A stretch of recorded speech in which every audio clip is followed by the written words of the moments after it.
पृथ्वी के भूचुंबकीय गुणों को अध्ययन करने के लिए हमें कुछ तत्वों की आवश्यकता होती है। इन तत्वों को हम भूचुंबकीय तत्व के नाम से जानते हैं। अब एक एक करके हम इन भूचुंबकीय तत्वों का अध्ययन करते हैं।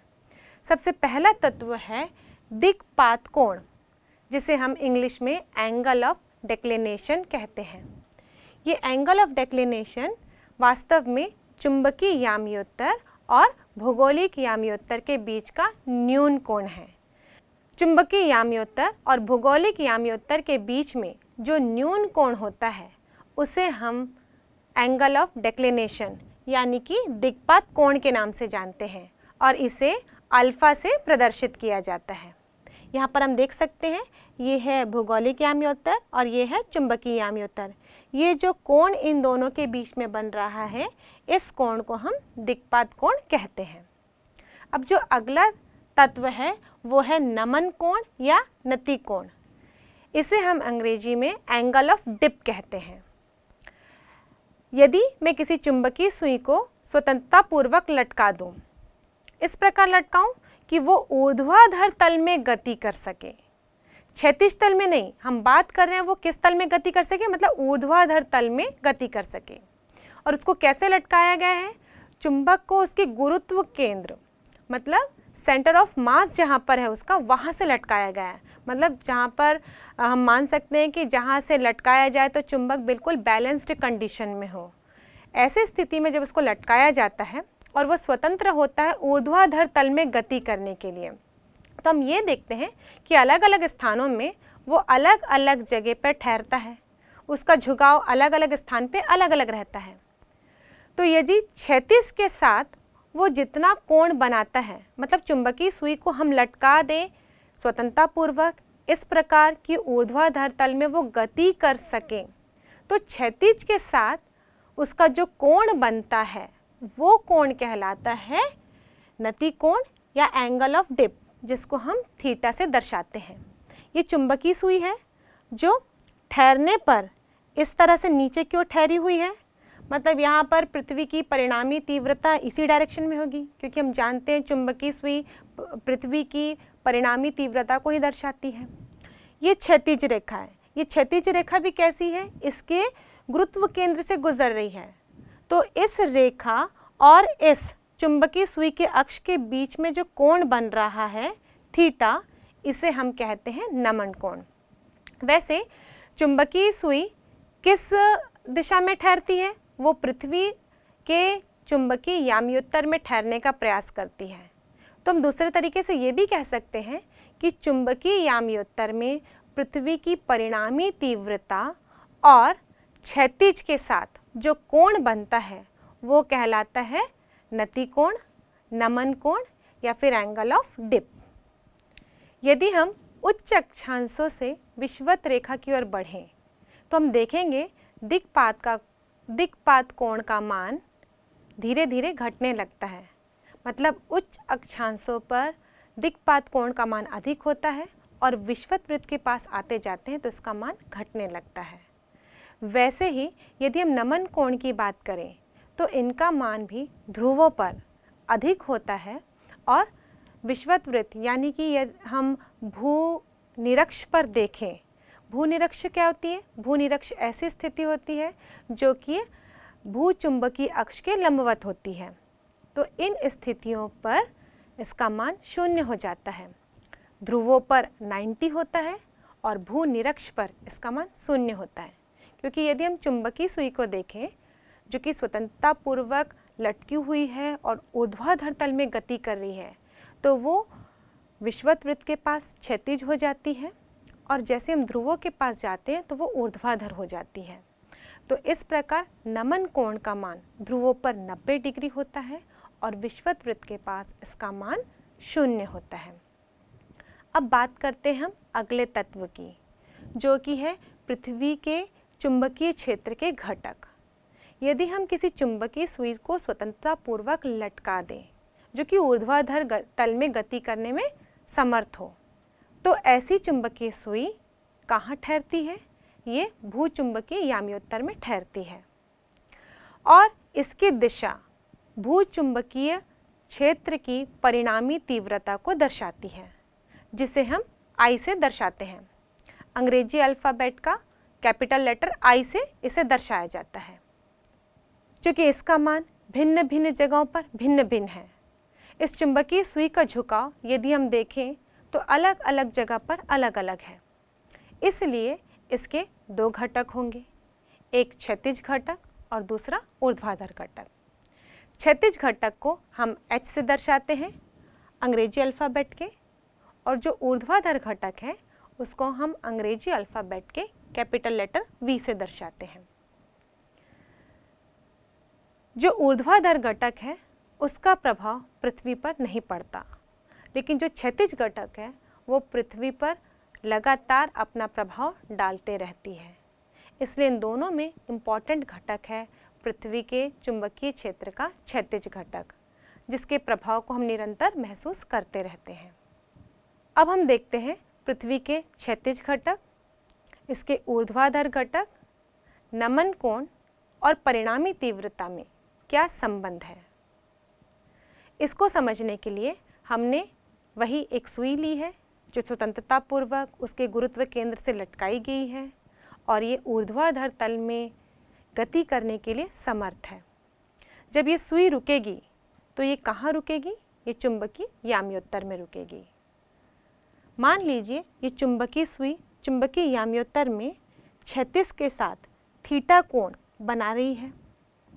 परिणामी चुंबकीय क्षेत्र की तीव्रता I नीचे की तरफ है, ये क्षैतिज घटक है और ये ऊर्ध्वाधर घटक है। हम देख सकते हैं बच्चों, क्षैतिज घटक और परिणामी चुंबकीय क्षेत्र की तीव्रता, इन दोनों के बीच का कोण थीटा है। अब यदि हम सूत्र अनुसार देखें तो H वो इस I का कॉस घटक होगा और V जो है इस I का साइन घटक होगा।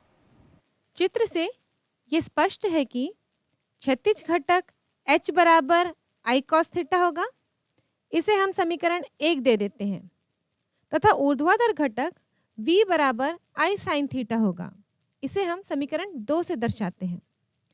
अब समीकरण 2 में समीकरण 1 का भाग देने पर कुछ इस प्रकार हमको समीकरण प्राप्त होगा। V upon H equal to I sin theta upon I cos theta. Sine theta upon cos theta होता है tan थीटा। यहाँ से I और I कैंसल हो जाएंगे, sign theta upon cos theta बन जाएगा tan थीटा। तो ये समीकरण इस प्रकार दिखेगा, V upon H equal to tan theta. यहाँ से tan थीटा बराबर V अपॉन H। इस समीकरण को हम समीकरण 3 से दर्शाते हैं और यही संबंध है H, V और थीटा में। अब हम समीकरण 1 और समीकरण 2 का वर्ग करके उनको जोड़ेंगे। समीकरण 1 का वर्ग करने पर हमें प्राप्त होता है h square equal to I square cos square theta, क्योंकि वर्ग दोनों पक्षों का होगा। वैसे ही समीकरण 2 का वर्ग करने पर हमको प्राप्त होगा v स्क्वायर बराबर I square sine square theta. अब इन दोनों समीकरणों को हम जोड़ेंगे। जोड़ने पर लेफ्ट हैंड साइड से जुड़ता है और राइट हैंड साइड से जुड़ेगा। तो हमें प्राप्त होगा h square plus V square equal to I square cos square theta plus I square sine square theta. अब यहाँ पर आई स्क्वायर कॉमन लेने में हमें नेक्स्ट स्टेप में प्राप्त होगा h square plus V square बराबर आई स्क्वायर ब्रैकेट के अंदर cos square theta plus sine square theta. और हम जानते हैं कि ये एक आइडेंटिटी है जिसका मान होता है 1, तो हम cos square theta plus sine square theta के जगह लिखेंगे 1 और हमें समीकरण मिलेगा h square plus V square equal to I square. और यहाँ से हम यदि आई स्क्वायर का मान ज्ञात करें तो हम दोनों पक्षों का वर्गमूल लेंगे। दोनों पक्षों का वर्गमूल लेने पर हमें प्राप्त होगा आई बराबर root under H square plus V square. और यही संबंध है एच, वी और आई में। अब इन दोनों समीकरणों के अनुसार हम विशेष स्थितियां देखते हैं। पहली स्थिति, जब चुंबकीय सुई निरक्ष यानी कि चुंबकीय विषुवत वृत्त पर रखी गई हो, उस कंडीशन में थीटा बराबर होगा 0 डिग्री और tan थीटा का मान होता है 0। तो यहाँ पर हम लिखेंगे tan 0 बराबर v अपॉन h या v upon h equal to 0 और यहाँ से v बराबर 0 प्राप्त होता है। इसी प्रकार समीकरण 4 में यदि हम मान रखें तो I बराबर है root under h square plus v square, तो यहाँ पर v के स्थान पर हम लिखेंगे 0। तो इस प्रकार हमें प्राप्त होगा I बराबर रूट अंडर h स्क्वायर और I बराबर h। इस प्रकार चुंबकीय निरक्ष यानी कि चुंबकीय विषुवत रेखा पर ऊर्ध्वाधर घटक का मान 0 होता है और पृथ्वी का कुल चुंबकीय क्षेत्र उसके क्षैतिज घटक के बराबर होता है। अब दूसरी स्थिति देखते हैं। जब चुंबकीय सुई चुंबकीय ध्रुवों पर रखी गई हो यानी कि थीटा बराबर 90 डिग्री हो, इस स्थिति में समीकरण 3 में यदि हम थीटा का मान रखें तो tan 90 बराबर अनंत होता है, नॉट डिफाइंड होता है। तो ये समीकरण बन जाएगा tan 90 equal to v upon h या अनंत बराबर v अपॉन h। कोई भी राशि अनंत कब प्राप्त होती है? जब हम किसी राशि को 0 से भाग देते हैं। इसका मतलब यहाँ पर h बराबर 0 होगा। यदि इस मान को समीकरण 4 में रखें तो हमें मिलेगा I बराबर root under 0 square plus v square, या फिर हम कह सकते हैं I बराबर रूट अंडर v स्क्वायर या I बराबर v। और इस प्रकार चुंबकीय ध्रुवों पर क्षैतिज घटक का मान 0 होता है और पृथ्वी का कुल चुंबकीय क्षेत्र उसके ऊर्ध्वाधर घटक के बराबर होता है। यदि चुंबकीय सुई ध्रुवों और विषुवत रेखा के बीच में रखी गई हो, मतलब थीटा बराबर 45 डिग्री हो, उस कंडीशन में समीकरण 3 में थीटा बराबर 45 रखने पर tan 45 का मान 1 होता है। तो समीकरण मिलेगा tan 45 equal to v upon h या v upon h equal to 1। यहाँ से v बराबर h प्राप्त होता है, यानी कि जिस स्थान पर नमन कोण 45 डिग्री हो, उस स्थान पर पृथ्वी के चुंबकीय क्षेत्र का क्षैतिज घटक और ऊर्ध्वाधर घटक दोनों ही बराबर होते हैं। अब इसी तथ्य से जुड़ा हम एक आंकिक प्रश्न देखते हैं। किसी स्थान पर पृथ्वी के चुंबकीय क्षेत्र के ऊर्ध्वाधर घटक उसके क्षैतिज घटक का √3 गुणा है, उस स्थान पर नमन कोण का मान क्या होगा? तो इस क्वेश्चन में हमको क्या दिया गया है? जो ऊर्ध्वाधर घटक है वो क्षैतिज घटक का √3 गुणा है, तो हम लिखेंगे v बराबर √3h। और सूत्र क्या कहता है? tan थीटा बराबर v अपॉन h। तो यहाँ से tan थीटा बराबर v के स्थान पर हम लिखेंगे √3h अपॉन h। यहाँ से h और h कैंसिल हो जाएगा, तो tan थीटा बराबर मिलेगा √3। tan में √3 मान हमको कब प्राप्त होता है? जब थीटा बराबर 60 डिग्री हो, इसलिए यहाँ से थीटा बराबर 60 डिग्री होगा। मतलब जिस स्थान पर ऊर्ध्वाधर घटक क्षैतिज घटक का √3 गुणा होगा, उस स्थान पर नमन कोण का मान 60 डिग्री होता है। यह देखा गया है कि भिन्न भिन्न स्थानों पर इन भूचुंबकीय तत्वों का मान भी भिन्न भिन्न होता है। या फिर हम एक स्थान की भी बात करें तो समय के साथ साथ एक ही स्थान पर भी इन भूचुंबकीय तत्वों का मान बदलने लगता है। इन भूचुंबकीय तत्वों के मान में परिवर्तन होते रहते हैं। ये परिवर्तन है भूमंडलीय परिवर्तन। यदि हम अपने भूमंडल को देखें तो पृथ्वी की सतह पर जो चुंबकीय क्षेत्र की तीव्रता है उसका मान है 4 × 10⁻⁻5 टेस्ला और हमारी गैलेक्सी आकाशगंगा में हम देखें तो उसका मान है लगभग 2 × 10⁻12 टेस्ला। और पृथ्वी की सतह से लगभग 30,000 किलोमीटर की ऊंचाई पर हम देखें तो इसका मान 10⁻⁻6 टेस्ला से नीचे गिर जाता है।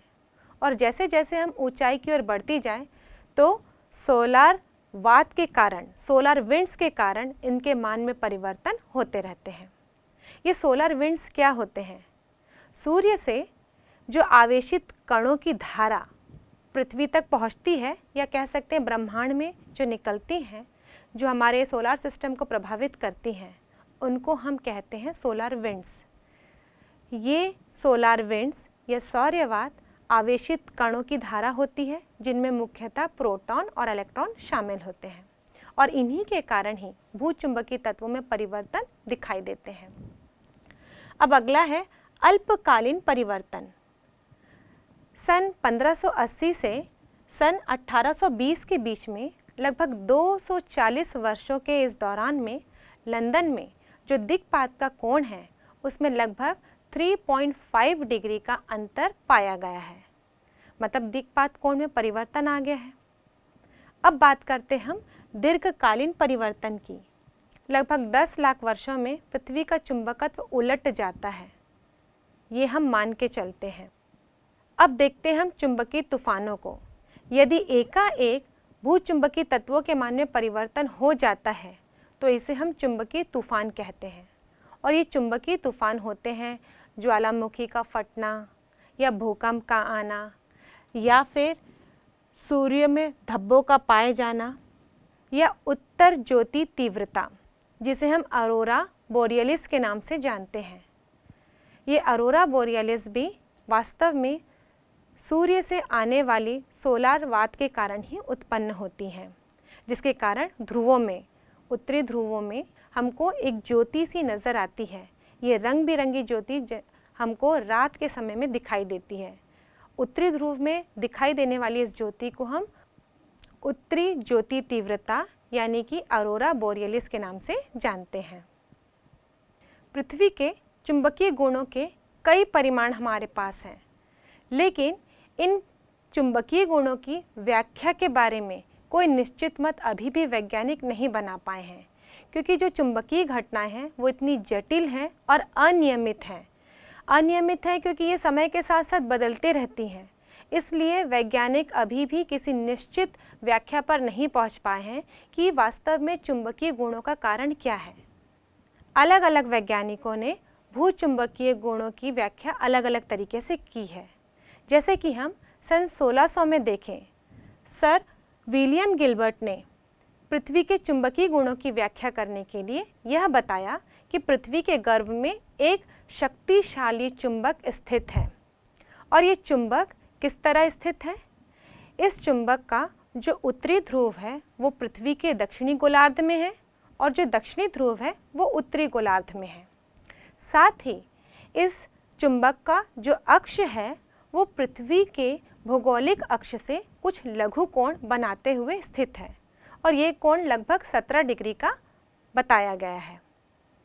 पर पृथ्वी के गर्भ में चुंबक होना असंभव इसलिए माना जा रहा है क्योंकि पृथ्वी के अंदर ताप इतना है कि यदि वहाँ चुंबक भी होगा तो उसकी चुंबकत्व नष्ट हो जाएगी, क्योंकि हम जानते हैं कि अधिक ताप पर किसी चुंबक का चुंबकत्व नष्ट हो जाता है।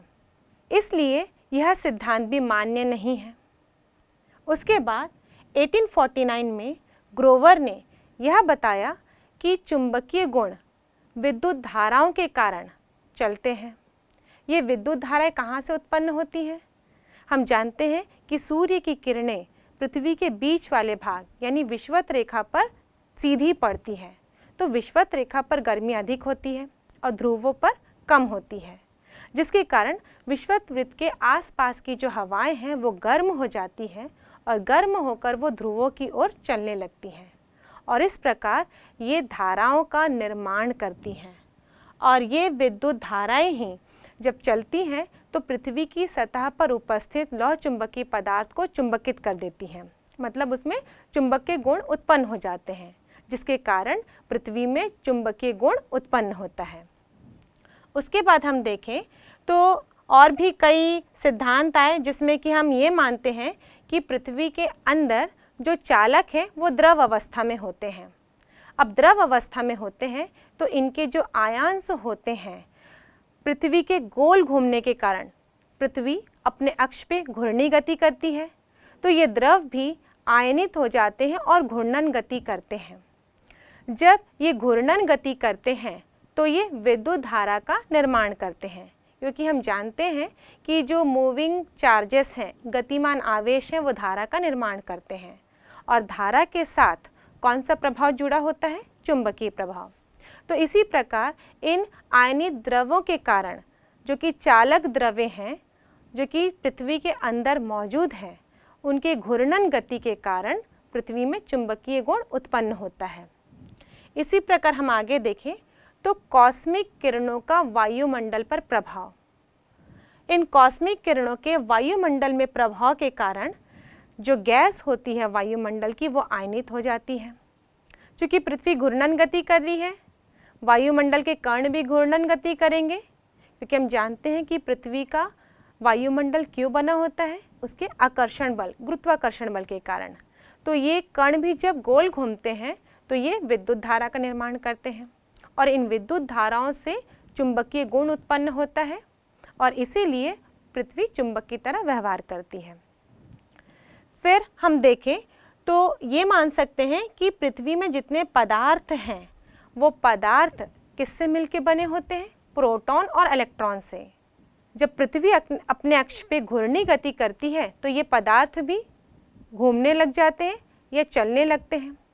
इनके इलेक्ट्रॉन और प्रोटॉन भी गतिशील होते हैं और गतिशील आवेश किसका निर्माण करते हैं? वो विद्युत धारा का निर्माण करते हैं। इसका मतलब पृथ्वी की घूर्णी गति के कारण ये पदार्थ भी गति करते हैं, इनके अंदर मौजूद इलेक्ट्रॉन और प्रोटॉन भी गति करते हैं, जो कि विद्युत धारा का निर्माण करते हैं। इनसे जुड़ा चुंबकीय प्रभाव ही पृथ्वी को चुंबकीय गुण प्रदान करता है।